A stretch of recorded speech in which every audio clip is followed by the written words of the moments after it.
Hello viewers, welcome to your favorite YouTube channel Treasure Hacks. You are learning English with me. আজকে তোমাদের যে জিনিসটি শেখাবো সেটি হলো নিড এবং মাস্ট এদের ব্যবহার। নিড এবং মাস্ট এই দুটোই হলো মডেল অক্সিলিয়ারি। কোথায় নিড ইউজ করবে, কোথায় মাস্ট ইউজ করবে, তা আজ এই ভিডিওটি যদি তোমরা শুরু থেকে শেষ পর্যন্ত দেখো অবশ্যই তোমাদের সেই ডাউটসগুলো ক্লিয়ার হবেই হবে। তাহলে চলো শুরু করা যাক। প্রথমে আমি তোমাদের দেখাবো নিডের ইউজগুলো, আমরা কোথায় কোথায় কোন কোন ক্ষেত্রে নিড ইউজ করব। নিড এই ওয়ার্ডটির বাংলা মানে হলো প্রয়োজন বা দরকার। যে জিনিসটির দরকার বা প্রয়োজন আছে এবং প্রয়োজন বা দরকার এই রকম যদি সিচুয়েশন থাকে আমরা নিড ইউজ করব এবং এটাকে আমরা দুভাবে দেখাবো। একটা হচ্ছে প্রেজেন্ট টেন্সে আর একটা হচ্ছে পাস্ট টেন্সে। সাপোজ আমার 500 টাকার প্রয়োজন, যেভাবে আমি এই সেন্টেন্সটা এখানে লিখেছি আমার 500 টাকার প্রয়োজন, এটা বর্তমানকালে বা প্রেজেন্ট টেন্সে রয়েছে। তাহলে কিভাবে করব? প্রথমে সাবজেক্ট লিখবো। দেখো এখানে আমি রুলস করে দিয়েছি। প্রেজেন্ট টেন্সে অ্যাফার্মেটিভ সেন্টেন্স বা পজিটিভ সেন্টেন্স যদি হয় শুরুতে লিখবো সাবজেক্ট এবং তারপরে লিখবো নিড। এবং তোমরা অবশ্যই প্রেজেন্ট ইনডেফিনিট বা সিম্পল প্রেজেন্টের যদি ভিডিওটি দেখে থাকো টেন্সের ওপরে, সেখানে অবশ্যই জেনে থাকবে যে প্রেজেন্ট ইনডেফিনিট টেন্সে সাবজেক্ট যদি থার্ড পারসন সিঙ্গুলার নাম্বার হয় তাহলে ভার্বের সাথে একটা এস বা ইএস অ্যাড হবে। এবং এক্ষেত্রেও নিডকে যখন আমরা প্রেজেন্ট ইনডেফিনিট বা সিম্পল প্রেজেন্ট টেন্সে ইউজ করছি, সাবজেক্ট যদি থার্ড পারসন সিঙ্গুলার নাম্বার হয় আমাকে লিখতে হবে নিডস। তো আমার প্রয়োজন আই নিড, তোমার প্রয়োজন ইউ নিড, আমাদের প্রয়োজন উই নিড, তোমাদের প্রয়োজনও ইউ নিড হবে এবং তার প্রয়োজন তাহলে বলতে হবে হি অর শি নিডস। বা কোনো একজন ব্যক্তির প্রয়োজন, যেমন ধরো অমিতের প্রয়োজন, অমিত নিডস। এবার প্রয়োজন ছিল বোঝাতে আমার প্রয়োজন ছিল আই নিডেড, তার প্রয়োজন ছিল হি নিডেড, আমাদের প্রয়োজন ছিল উই নিডেড। তাহলে যখন প্রয়োজন বা দরকার কথাটি থাকবে তখন আমরা নিড এই ওয়ার্ডটি ইউজ করব এবং টেন্স অনুযায়ী। প্রেজেন্ট টেন্স যদি থাকে নিড ইউজ করব, যদি থার্ড পারসন সিঙ্গুলার নাম্বার থাকে তাহলে নিডের সাথে একটা এস অ্যাড হবে, দ্যাট মিন্স নিডস হবে। পাস্ট টেন্স যদি থাকে তাহলে নিডের পাস্ট ফর্ম অর্থাৎ নিডেড লিখতে হবে, নিডের সাথে ইডি অ্যাড হয়ে। এখানে যে সেন্টেন্সটি রয়েছে আমার 500 টাকার প্রয়োজন, এখানে সাবজেক্ট হলো আমি, আই নিড, আমার প্রয়োজন আই নিড। এবার কি প্রয়োজন? 500 টাকা, রুপিস 500। আমাদের 500 টাকার প্রয়োজন, উই নিড রুপিস 500। আমার একটা সাইকেল প্রয়োজন, আই নিড আ সাইকেল। তার একটি সাইকেল প্রয়োজন, হি নিডস আ সাইকেল হবে। যখন তার বলছি থার্ড পারসন সিঙ্গুলার নাম্বার যখন হয়ে যাচ্ছে তখন নিডের সাথে একটা এস অ্যাড হবে, সেক্ষেত্রে বলতে হবে হি নিডস। এবার যদি এটাকে নেগেটিভ করতে হয়, আমার 500 টাকার প্রয়োজন নেই, নেগেটিভের ক্ষেত্রে সাবজেক্টের পরে ডু নট বা ডাজ নট হবে। যেভাবে প্রেজেন্ট ইনডেফিনিট টেন্সের নেগেটিভ সেন্টেন্স করেছিলাম এখানেও এক্স্যাক্টলি সেইভাবেই নেগেটিভ করব। সাবজেক্টের পরে ডু নট বা ডাজ নট লিখব। থার্ড পারসন সিঙ্গুলার নাম্বার যদি থাকে তাহলে লিখব ডাজ নট। এবং থার্ড পারসন সিঙ্গুলার নাম্বার বলতে আমি এবং তুমি, আই অ্যান্ড ইউ বাদ দিয়ে যে কোনো একজন ব্যক্তি বা বস্তু হলো থার্ড পারসন সিঙ্গুলার নাম্বার, সেক্ষেত্রে ডাজ নট লিখবো, বাকি ক্ষেত্রে লিখবো ডু নট। সো আমার 500 টাকার প্রয়োজন নেই, I do not need rupees 500।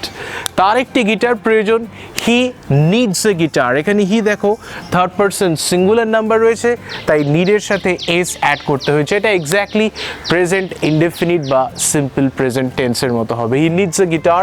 এবার যদি এটা কোয়েশ্চেন করতে হয় তার কি গিটার প্রয়োজন, does he need a guitar, তাহলে কোয়েশ্চেনে ডু বা ডাজটা আগে বসবে। যেভাবে প্রেজেন্ট ইনডেফিনিট বা সিম্পল টেন্সের কোয়েশ্চেন হয়েছিল প্রথমে ডু বা ডাজ, তারপরে সাবজেক্ট, তারপরে V1।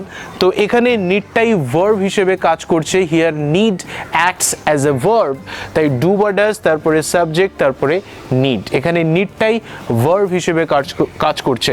তো তার কি গিটার প্রয়োজন, does he need a guitar. তাহলে প্রথমে ডাজ, যেহেতু হি এখানে সাবজেক্টে থার্ড পারসন সিঙ্গুলার নাম্বার, তাই সেই জন্য ডাজ ইউজ করলাম। এবার যদি subject third person singular number না থেকে অন্য কিছু থাকে, যদি বলি তোমার কি একটি গিটার প্রয়োজন, তাহলে বলবো do you need a guitar. তোমার কি টাকার প্রয়োজন, ডু ইউ নিড মানি। এইভাবে আমরা নিড দিয়ে সেন্টেন্স করব প্রেজেন্ট টেন্সে। আর তার কোনো গিটার প্রয়োজন নেই, he does not need a guitar. তার প্রয়োজন, হি নিডস, তার প্রয়োজন নেই, হি ডাজ নট নিড। তার কি প্রয়োজন আছে, ডাজ হি নিড। এবং থার্ড পারসন সিঙ্গুলার নাম্বার বাদ দিয়ে যে কোনো সাবজেক্টের সাথে আমরা ডু বা ডাজ ইউজ করব। এখানে নিডটা ভার্ব হিসেবে ইউজ হচ্ছে। এবার এটাকে যদি আমরা পাস্ট টেন্সে করি, যদি বলি আমার প্রয়োজন ছিল, আমার একটি গিটার প্রয়োজন ছিল, যদি এভাবে বলি আমার একটি গিটার প্রয়োজন ছিল, যদি ছিল অর্থাৎ পাস্ট টেন্সে থাকে, তখন এই রুলসটা হবে সাবজেক্টের পরে নিডেড। যেভাবে পাস্ট ইনডেফিনিট টেন্সে আমরা করেছি সাবজেক্ট V2, এবং এক্ষেত্রে যেহেতু নিডটা ভার্ব হিসেবে কাজ করছে, তাই এখানে পাস্ট টেন্স হলে আমরা নিডেড লিখব। আমার একটি গিটার প্রয়োজন ছিল, I needed A guitar. I needed A guitar. এবারে আমার গিটারের প্রয়োজন ছিল না, পাস্ট ইনডেফিনিট টেন্সের নেগেটিভে সাবজেক্টের পরে ডিড নট, তারপরে ভার্ব ওয়ান লিখেছি, তো এক্ষেত্রেও সাবজেক্টের পরে ডিড নট, তারপরে নিড। তো আমার গিটারের প্রয়োজন ছিল না, I did not need a guitar. I did not need a guitar. আমার কি একটি গিটারের প্রয়োজন ছিল, did I need a guitar. বা তার কোনো গিটারের প্রয়োজন ছিল না, he did not need a guitar, তার প্রয়োজন ছিল হি নিডেড। তাহলে নিডটা এখানে ভার্ব হিসেবে ইউজ হচ্ছে, যেখানে নিডেড মানে প্রয়োজন বা দরকার। Very simple. এটা আমরা প্রেজেন্ট টেন্সেও করতে পারি বা পাস্ট টেন্সেও করতে পারি। যেভাবে প্রেজেন্ট ইনডেফিনিট বা পাস্ট ইনডেফিনিট টেন্সগুলো করেছি, এক্স্যাক্টলি সেম ওয়েতে আমরা এখানে নিডটাকে ইউজ করব ভার্ব হিসেবে। আশা করি তোমরা এই জিনিসটি বুঝতে পেরেছো। এবারে তোমাদের এখানে দেখাবো the comparative use between need and must. Need এবং মাস্টের তুলনামূলক ব্যবহার। কোথায় আমাদের নিড ব্যবহার করলে ভালো হয়, কোথায় আমাদের মাস্ট ব্যবহার করলে ভালো হয়। যেমন এই বাক্যটি দেখো, আমাদের গাছ লাগানো দরকার, এবং তার পাশেই একটি সেন্টেন্স রয়েছে, আমাদের গাছ লাগানো উচিত। তাহলে এমফ্যাসিস বা জোর কোন সেন্টেন্সটিতে রয়েছে, এখানে যেখানে বলা আছে আমাদের গাছ লাগানো উচিত, এবং সেই সেন্টেন্সটি আমি লিখেছি উই মাস্ট প্ল্যান্ট ট্রিজ। আর এই সেন্টেন্সটি we need to plant trees. আগের যে নিডের ইউজটা করিয়েছিলাম, সেখানে নিডই একমাত্র ভার্ব ছিল, এখানে কিন্তু নিড একমাত্র ভার্ব নয়, এখানে নিডের সাথে আরেকটি ভার্ব রয়েছে।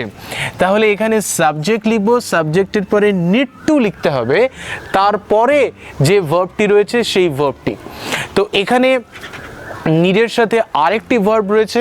তো যেমন এই রকম সিচুয়েশনের ক্ষেত্রে যেখানে নিডের সাথে আরেকটি ভার্ব থাকবে, সেখানে নিডের পরে টু লিখতে হবে। আগের ইউজটাতে কিন্তু আমি নিডের পরে টু লিখিনি, কারণ সেখানে নিড একমাত্র ভার্ব ছিল। আর মাস্টের ইউজ করলে সাবজেক্ট, তারপরে মাস্ট, তারপরে ভার্বের প্রেজেন্ট ফর্ম, এবং তারপরে সেন্টেন্সের বাকি অংশটুকু।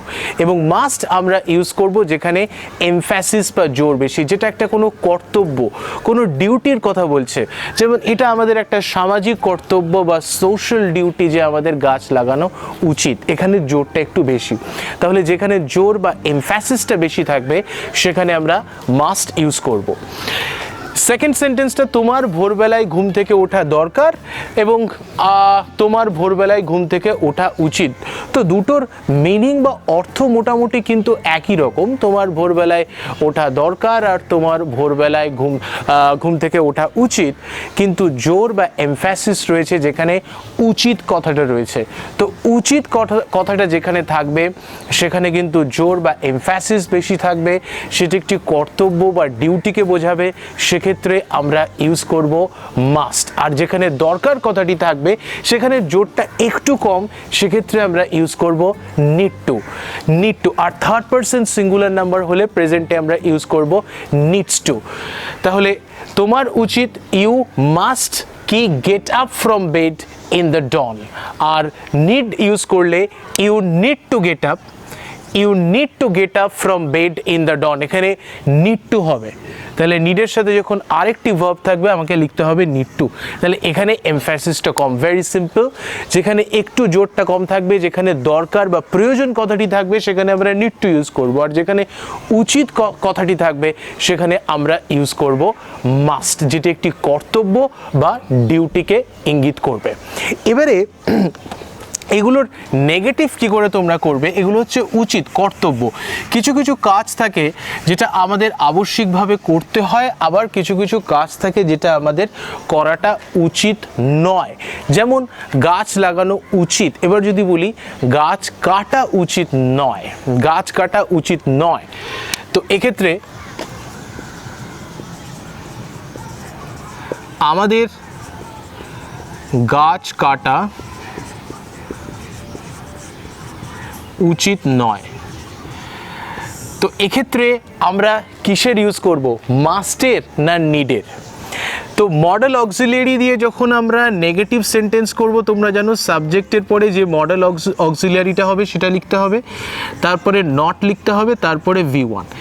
তা ওখানে উচিত কথা বোঝাচ্ছে, তাহলে এখানে অবশ্যই মাস্ট নট ইউজ করব। এবং একটি জিনিস মনে রাখতে হবে যে কোথায় নিড নট ইউজ করব আর কোথায় মাস্ট নট ইউজ করব। যে কাজটি যদি আমরা করি তাহলে সেটি একটি ক্ষতি হবে। যেমন এক্ষেত্রে যদি আমরা গাছ কাটি সেটি একটি ক্ষতি হবে, সেটি একটি পরিবেশের ক্ষতি হবে, এই কাজটি করা কখনোই উচিত নয়, সেক্ষেত্রে আমরা মাস্ট নট ইউজ করব।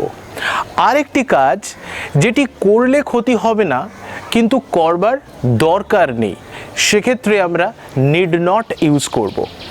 তো যেমন ধরো এই বাক্যটি আমাদের গাছ কাটা উচিত নয়, আরেকটি বাক্য তোমাদের লিখে দেখাই যে তোমার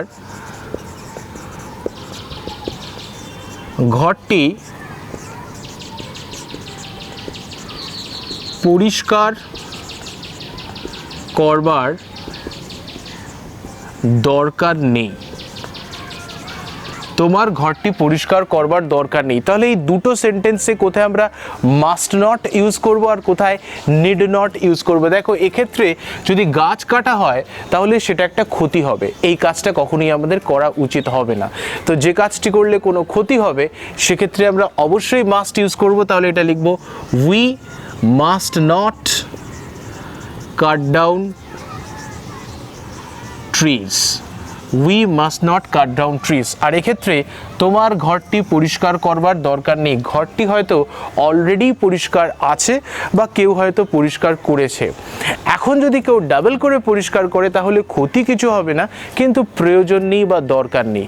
তাহলে সেক্ষেত্রে এমন সিচুয়েশনের ক্ষেত্রে কাজটি করবার দরকার নেই কিন্তু করলে ক্ষতি হবে না, কিন্তু করবার দরকার নেই, সেক্ষেত্রে আমরা নিড নট ইউজ করব। তাহলে তোমার ঘরটি পরিষ্কার করবার দরকার নেই, you need not clean the room, you need not clean the room।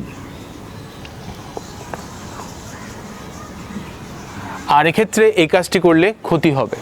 তো যেমন ধরো কোনো একটি গাড়ি, সেটা হয়তো অলরেডি ধোয়া রয়েছে, তো তোমার গাড়িটি ধোয়ার প্রয়োজন নেই, তাহলে কি বলবো, you need not wash the car, কারণ গাড়িটি অলরেডি পরিষ্কার করা হয়ে গেছে। হ্যাঁ, এবার যদি আবার পরিষ্কার করা হয় তাতে ক্ষতি কিছু হবে না, কিন্তু প্রয়োজন নেই, তো সেক্ষেত্রে বলবো you need not wash the car. এবার ধরো গাড়িটা পেইন্ট করা হয়েছে, সদ্য বা রিসেন্টলি পেইন্ট করা হয়েছে, এবার যদি তাতে গাড়িটাতে জল দেওয়া হয় বা গাড়িটা ধোয়া হয় তাহলে কিন্তু পেইন্ট বা রংটা নষ্ট হয়ে যাবে, সেক্ষেত্রে গাড়িটাতে জল দেওয়া বা গাড়িটা ধোয়া কখনোই উচিত হবে না। এই সিচুয়েশনের ক্ষেত্রে আমরা লিখব must not, you must not wash the car as it has been recently painted. তাহলে যে কাজটি করলে ক্ষতি হবে, যে কাজটি করা উচিত হবে না, সেক্ষেত্রে আমরা লিখব must not, you must not do this. আর যে কাজটি করবার প্রয়োজন নেই কিন্তু করলে ক্ষতি হবে না, সেক্ষেত্রে ইউজ করব নিড নট। আশা করি মাস্ট নট বা নিড নট কোথায় ইউজ করবে তোমরা বুঝতে পেরেছো। যদি এখনও কোনো ডাউটস থেকে থাকে তোমরা আমাকে নির্দ্বিধায় কমেন্ট বক্সে লিখে জানাতে পারো। এবং তোমাদের জন্য আমি একটি কোয়েশ্চেন রাখছি, তো তোমাদের জন্য আজকে এই প্রশ্নটি রেখেছি। এখানে একটি sentence, I have already red this chapter, আমি এই চ্যাপ্টারটা অলরেডি পড়ে ফেলেছি। আই নিড নট নাকি মাস্ট নট রিড ইট? তো এই দুটো অপশনের মধ্যে কোন অপশনটা কারেক্ট হবে? এখানে আমি তোমাদের একটু আগেই বুঝিয়েছি যে কোথায় তোমরা নিড নট ইউজ করবে, কোথায় তোমরা মাস্ট নট ইউজ করবে। যে কাজটি করলে ক্ষতি হবে, যে কাজটি কখনোই আমাদের করা উচিত হবে না, সেক্ষেত্রে মাস্ট নট ইউজ করব। আর যে কাজটি করবার দরকার নেই কিন্তু করলে ক্ষতির কোনো সম্ভাবনা নেই বা ক্ষতি হবে না, সেক্ষেত্রে আমরা ইউজ করব নিড নট। তাহলে এই দুটো অপশনের মধ্যে এখানে কোন অপশনটা কারেক্ট অপশন হবে তোমরা আমাকে কমেন্ট বক্সে লিখে জানাবে, যাতে আমি বুঝতে পারি এই জিনিসটা তোমরা রিয়েলাইজ করেছো বা বুঝতে পেরেছো। এবং যারা আমাদের চ্যানেলে নতুন বা আমাদের চ্যানেলটিকে এখনও সাবস্ক্রাইব করোনি, please do subscribe our channel and press on the notification icon so that you can get regular updates of my upcoming videos. Thank you for watching this video.